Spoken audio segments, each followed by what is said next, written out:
오늘 함께한 우리 모든 예배자들을 환영하고 축복합니다. 우리 함께 우리 하나님 말씀 보시겠습니다. 베드로전서 1장 23절에서 25절 말씀을 함께 보시겠습니다. 우리 하나님의 말씀 한 목소리로 합독하시겠습니다. 너희가 거듭난 것은 썩어질 씨로 된 것이 아니요 썩지 아니할 씨로 된 것이니 살아있고 항상 있는 하나님의 말씀으로 되었느니라. 그러므로 모든 육체는 풀과 같고 그 모든 영광은 풀의 꽃과 같으니 풀은 마르고 꽃은 쩔어지되 오직 주의 말씀은 세세토록 있도다 하였으니 너에게 전한 복음이 곧 이 말씀이니라. 아멘. 모든 것에는 시작과 끝이 있습니다. 인생도 마찬가지죠. 단 한 번의 뿐인 인생이 시작되고 흘러가고 있습니다.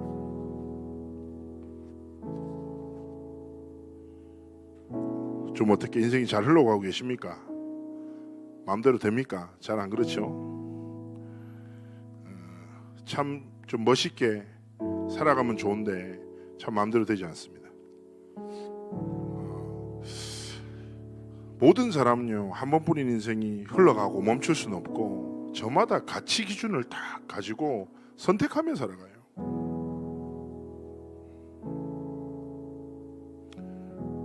오늘을 선택하고 오늘 무엇을 먹지, 어디로 가지, 내일은 뭐 하지, 이런 작고 사소한 선택부터 내가 전공은 어떤 전공을 하고 어디 지역에서 살고 어떤 교회를 섬기고 하는 굉장히 중요한 선택까지 작고 크고 사소하고 중요한 많은 선택들을 우리는 행하고 살아가죠. 근데 선택은 되게 다양한 길이 있는 것 같지만 그 거품을 싹 걷어내면 딱 두 가지입니다.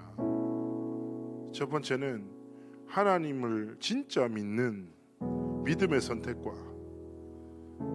하나님을 믿지 않는 불신앙의 선택이죠. 불신앙은 하나님을 안 믿는다라는 믿음이 아니죠. 하나님 빼고 다 믿는 믿음이니까 그것도 믿음이에요. 말씀을 믿지 않고 오히려 그렇게 선택하고 살아가죠. 네, 뭐 여러분의 삶의 여정을 두고 사람들이 뭐 어떤 평가를 하면 좋겠습니까? 참 이 사람 좋은 사람이다 이렇게 표현하면 좋잖아요. 근데 히브리어에 토브라는 말이 있어요. 이게 굿이라는 말이랑 똑같은데 근데 좋다 앞에 한 가지가 붙어요.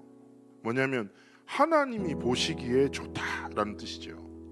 근데 우리의 인생이 그렇게 하나님 앞에서 주어진 삶의 모습이 모양이 어떠하든지 내가 걸어가는 인생의 그 가치와 선택들이 하나님이 보시기에 좀 가치 있는 그런 삶과 길을 걸어가야지 되지 않겠습니까? 그래서 우리가 오늘 봤던 말씀도 이렇습니다. 우리의 거듭남은 썩어질 씨, 즉 세상의 것이 아니라 썩지 아니할 살아있는 하나님의 말씀으로 우리를 구원하셨어. 네 육체는 풀이야. 네가 성공이라고 붙잡는 건 풀의 꽃이야. 금방 지나가고 사라진다. 영원한 것이 있어 너에게 전한 복음 하나님의 말씀이야. 즉 우리의 지나가는 삶이 영원한 하나님의 복음을 붙잡고 하나님이 원하시는 삶과 길을 걸어가기 원하시는 것이죠. 이 길을 걸어간 신앙의 선배 한 명을 제가 살짝 소개해드리겠습니다. 이 사람은 미국 명문대 휘튼대를 졸업한 인재예요. 어릴 때부터 굉장히 강렬한 하나님 앞에 소망이 있었대요. 뭐냐면 하나님 아는 것에 대한 가치를 자신의 인생을 통해서 드러내고 싶었다는 거예요. 야, 진짜 예수 믿는 게 뭔지 내 삶을 통해서 보여줄게. 이게 이 렘넌트의 청소년 때부터 꿈이었대요. 그렇잖아요. 내가 맨날 렘넌트한테 이빨 복음 하지 마라고 얘기하거든요. 입으로 RUTC 다 세우는데 오늘 공부 안 하고 있단 말이에요. 그러면 안 되거든요. 근데 이 사람은 그래, 하나님 아는 것, 예수 믿는 것에 대한 가치를 내 인생으로 증명해야지. 다 이런 꿈을 꾸고 살았지요. 그리고 그는 어릴 때부터 하나님 앞에 소원했던 선교사를 항상 꿈꿨어요. 그리고 결혼도 하고 아기도 낳고 한 그때 남아메리카의 에콰도르에 있는 아주 위험한 족이죠. 아우카라는 족을 이제 복음을 전하기로 결단합니다. 그리고 그와 함께 선교사로 비전을 꾸었던 4명의 친구들과 함께 3명의 친구들과 함께. 근데 이 아우카족이 약간 어떤 소문이 있냐면 전쟁을 되게 좋아하고 전쟁에서 승리하면 시기를 한다, 사람 고기를 먹는다라는 그런 이제 소문도 있는 아주 좀 이렇게 잔악한 부족이었단 말이에요. 주변 사람들이 말리지 안 그렇겠습니까? 야, 복음을 위한 일이 얼마나 많은데 네가 왜 그 일을 해야 되냐? 너무 위험하다. 주변 사람들이 많이 말려했겠죠. 근데 어떡하겠어요? 하나님이 기름 부으시고 마음에 막 심장 뛰게 하는데. 그래서 어떻게 하냐? 지혜롭게 했어요. 다짜고짜 가지 않습니다. 비행기로 쭉 주변을 돌아요. 그리고 거기다가 음식을 탁 내려놓고, 그러니까 이 사람들이 처음에 경계를 가지다가 뜯어보니까 뭐 먹을 게 있으니까 하고, 또 두 번째도 다 그렇게 해서 좀 이렇게 식료품 이런 걸 전달하고, 세 번째도 전달하니까 나중에 손도 흔들어. 관계가 좀 됐네, 이제 됐다 싶어서 이 선교사 4명이 비행기를 딱 착륙시켜요. 그때 어떤 역사가 일어났냐? 내리자마자 아우카족이 달려들어서 이 4명의 선교사를 죽입니다.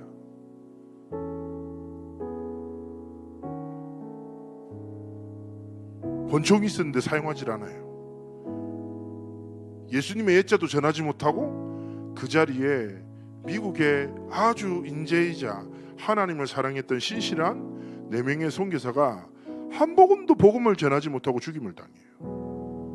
미국이 발칵 뒤집힙니다. 여러분, 타임지 라이프지 들어봤죠? 거기서 이 소식이 들려요. 앞에 글자가 뭐냐? 선교. 이 얼마나 불필요한 희생인가. 선교를 못하게 막아야 된다. 왜 우리나라의 젊은이들이, 인재들이 미개한 족속들한테 이렇게 개죽음을 당해야 되냐. 매스컴에서부터 시작해서 뉴스에부터 시작해서 많은 사람들이 선교를 어리석다고 비난해요. 그때 이 선교사님의 와이프였던 1살짜리 아이를 가지고 있던 여자가 인터뷰를 합니다. 당신들 왜 우리 남편의 죽음을 욕되게 하냐? 그는 살고 싶은 대로 살다가 죽고 싶을 대로 죽었을 뿐이다. 그렇게 모욕하지 마라 라고 얘기를 해요. 그리고 충격적인 일이 벌어집니다. 뭘까요? 이 4명의 선교사 와이프, 남편을 다 잃었잖아요. 이 사람들이 간호학을 공부해요. 그리고 자신들의 아이들을 데리고 다시 아우카족으로 들어갑니다. 그리고 그들을 섬기고 돕습니다. 한 5년이 지났나? 아우카족도 궁금하잖아요. 얘들은 도대체 뭐지? 왜 우리한테 와서 이렇게 헌신하지? 5년 동안. 근데 아우카족이 그런 게 있대요. 남자는 적으로 분류하지만 여자와 어린아이들은 적으로 대해 생각 안 한다는 거예요. 그러니까 그 아우카족과 살면서 5년 동안 헌신하는 거죠. 그리고 5년 뒤에 아우카족이 물어봐요. 너희들 누구니? 왜 왔니 우리한테? 그때 갑자기 스릴러의 뭐라고 하지, 끝장면처럼 얘기하는 거예요. 우리들은 너희가 죽인 그 남자들의 가족이야. 그런데 왜 왔어? 그 사람들이 너희들에게 전해주고 싶었던 게 있었거든. 그걸 못 전해서 우리가 전하기 위해서 왔어. 그리고 예수 그리스도의 복음을 전했어요.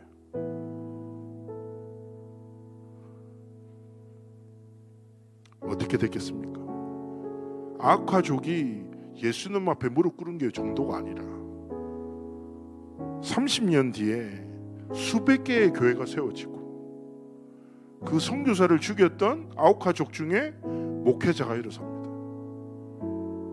그리고 이 소식을 들은 미국의 수많은 젊은이들이 선교사로 서원하고 결단해 미국이 전 세계 선교 운동을 뒤흔드는 영적 부흥기를 일으키는 초석이 돼요. 그 사람이 바로 짐 엘리엇이라는 선교사입니다. 혹시 궁금하면 전능자의 그늘이라는 책을 통해서 만날 수 있어요. 제가 말했던 이 내용들이 쭉 풀어져 있거든요. 그러면서 짐 엘리엇의 일기장에 있었던 한글이 지금까지 회자되고 있거든요. 이 사람이 뭐라고 하냐 생각해봐요. 생명보다 중요한 게 뭐 있겠냐고. 근데 이 사람한테 이런저런 얘기를 하니까 이런 글이 남아있어요. 영원한 것을 위하여 영원하지 않은 것을 버리는 것은 결코 어리석은 일이 아니야. 그리고 그는 하나님 앞에 신앙 고백했던 대로 영원한 것을 남기는 하나님이 보시기에 가장 가치 있는 삶과 길을 걸어가는 것이죠.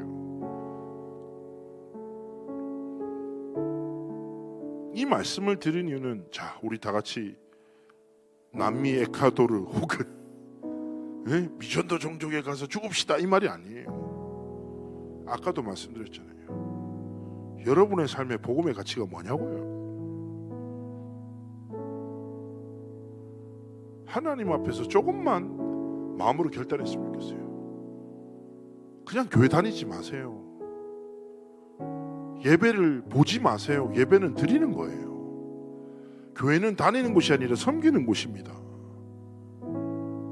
그리고 진짜 하나님의 마음으로 하나님이 주신 이 생명의 복음을 전하는 전도자의 길을 걸어가기 원하시는 거예요. 그래서 여러분의 삶에 절대로 빼앗기지 않으면 안 되는 가치가 무엇입니까? 여러분, 누군가 갑자기 여러분 5만 원짜리를 들고 계산하려고 하는데 어떤 사람이 딱 가서 5만 원짜리를 딱 낚아채서 도망간다고 생각해 보십시오. 여러분 가만히 있겠습니까? 경찰에 신고하든지 다른 사람한테 도움을 요청하든지 잡아서 뺏을 거 아니에요. 그러나 이것보다 훨씬 더 중요한 게 하나님이 우리의 삶에 허락하신 것의 가치예요. 여러분이 절대로 빼앗기면 안 되는 매 순간의 선택의 기로 앞에서 여러분에게 반복되는 일상의 가치의 많은 혼란 속에서 절대로 빼앗기면 안 되는 것이 무엇입니까? 바로 예수 그리스도의 복음 아닙니까? 사람들은 이익을 위해 살아갑니다. 그러나 여러분은 그리스도의 복음의 유익을 위해, 내가 인정받는 것이 아니라 하나님이 영광받는 그 가치를 향해, 그 가치를 빼앗기지 않고 선택을 빼앗기지 마십시오. 격려하고 축복합니다. 여러분이 살아가는 모든 삶의 선택이 하나님께 드려지는 최고의 신앙의 고백이 되기를 축복합니다. 그리고 무엇입니까? 하나님의 나라의 일, 하나님의 나라의 일. 류 목사님 여러 번 얘기하셨죠. In his step, 그의 발자취를 따라서. 그 책 내용이 뭡니까? 어떤 선택을 하면 하나님이 기뻐하실까? 이 한 가지 질문이 교회를, 도시를 변화시키는 내용이에요. 여러분, 조금만 하나님 앞에서 고민하세요. 하나님, 하나님이 주신 것의 가치를 빼앗기지 않고 영원한 하나님의 나라의 복음을 붙잡고 하나님이 원하시는 삶의 길을 걷겠습니다. 내 매일의 매일의 선택이 하나님께 드리는 최고의 신앙 고백 되도록 축복해달라고 진짜 기도하면서, 여러분이 그리스도의 복음과 하나님의 나라의 일을 위해 살아갈 때 하나님은 성령의 권능을 힘입어 여러분이 살아가도록 역사하신단 말이에요. 보혜사라고 하죠. 성령 하나님을 또 다른 이름으로. 보혜사를 헬라어로는 파라클레토스라고 해요. 파라클레토스를 풀어서 얘기하면 이런 뜻이에요. 옆에 서서 온전하게 세워질 때까지 돕는 자라는 뜻이에요. 무슨 말이에요? 여러분이 진짜 그리스도의 복음을 증거하는 전도자로 살아가도록, 하나님의 나라를 이루는 70제자의 길을 걸어가도록 성령 하나님께서 여러분을 보호하시고 은혜를 베푸시고 가르치셔서 여러분을 온전한 자로 세워나가신다. 그렇게 우리는 날마다 매 순간마다 나의 불완전함이 아니라 성령의 권능을 힘입어 오늘을 살아가고 선택을 지킨다 이거예요. 뭔가 대단한 헌신, 어마어마한 역사, 거짓말하지 마요. 지금을 못 드리는데 어떻게 인생을 드립니까? 지금 내 앞에 있는 시간을 드리지 못하는데 우리가 어떻게 그렇게 거짓말할 수 있습니까? 그렇게 살아가세요. 그리고 하나님 앞에서 계속 강단에서, 저희 강단에서 그런 말씀하시거든요. 교회가 세 가지 뜰을 빼앗겼다 이거. 다른 것에 빠져있다. 영적인 의미로 생각해 보세요. 교회의 가장 기본 개념이 뭐예요? 고린도전서 3장 16절에 성령이 내주시는 성전으로 부름받은 나입니다. 그런데 잘 보세요. 성전으로 부름받은 우리가 뭐예요? 세 가지 뜰, 하나님의 목적과 이유를 완전히 상실한 채 다른 싸움에 빠져 있잖아요. 237 치유 서밋이 무엇입니까? 자주 듣는 약속입니까? 여러분이 오늘을 살아가는 이유가 되고, 여러분의 삶의 도전의 목적이 되고, 여러분의 삶의 선택에 흔들리지 않는 기준이 될 때, 여러분의 삶을 통해 하나님은 그리스도의 복음의 권능과 하나님의 나라의 역사와 성령 충만함의 증인으로 세워 237 치유 서밋의 언약의 성취에 여러분을 사용하실 것입니다. 우리의 인생은 길지 않습니다. 저도 벌써 40대 중반입니다. 억울합니다. 왜 이렇게 시간이 빨리 갈까요? 에? 얼마 전에 제가 농구를 되게 좋아했는데 옛날에 5시간 했는데 30분 했는데 죽고 싶더라고요, 사람이. 점점 시간이 갈수록 마음대로 되는 일이 없는 것 같아요. 그러면서 제가 이렇게 기도했어요. 하나님, 제 육체는 쇠잔해지 갑니다. 그런 하나님, 내가 하나님 앞에서 품는 이 거룩한 욕심을 빼앗기지 않고 하나님 앞에 끝까지 내 인생이 하나님 앞에 쓰임받기 원합니다. 기도합니다. 마찬가지입니다. 여러분, 뭐하다가 살다가 갈랍니까? 무엇에 우리의 삶을 들여 하나님 앞에 살아가시렵니까? 하나님이 주신 완전한 영원한 복음 붙잡고 하나님 앞에 쓰임받는 인생으로 여러분의 삶의 여정을 통해서 진짜 예수 믿는 것이 무엇인지 증거되고, 여러분을 아는 모든 사람들이 함께, 하나님이 함께하는 사람이 무엇이 어떤 삶인지 보여지고, 여러분의 삶을 통해서 생명 없는 많은 연쟁에 참 생명의 빛 되신 그리스도가 증거되기를 소원하고 축복합니다. 이번에 이태원 뉴스를 우리가 보고 있지 않습니까? 얼마나 가슴이 미어집니까? 근데 우리가 봐야 될 것은 결과로 나타난 눈앞에 보이는 재앙이 아니라 그 결과를 만들어내는 뿌리가 되는 영적 재앙입니다. 진짜 봐야 합니다. 영적 재앙을 보고 하나님 주신 영적인 답을 전해 진짜 재앙 속에 있는 수많은 영혼을 살려야 되지 않겠습니까? 진짜 하나님의 마음을 가진 자로 영원한 복음을 위해서 하나님 앞에 가장 가치 있게 쓰임받는 자로 여러분의 삶이 드려지기를 소원하고 축복합니다. 우리 잠시 기도합시다. 하나님 앞에서 하나님이 원하시는 상부할 길을 걷기 원합니다. 영원한 하나님의 생명의 복음을 나의 모든 가치로 붙잡고 하나님 앞에 살아가기 원합니다. 성령으로 충만케 해달라고 우리 함께 하나님 앞에 기도하시겠습니다. 기도합니다. 서로 서시는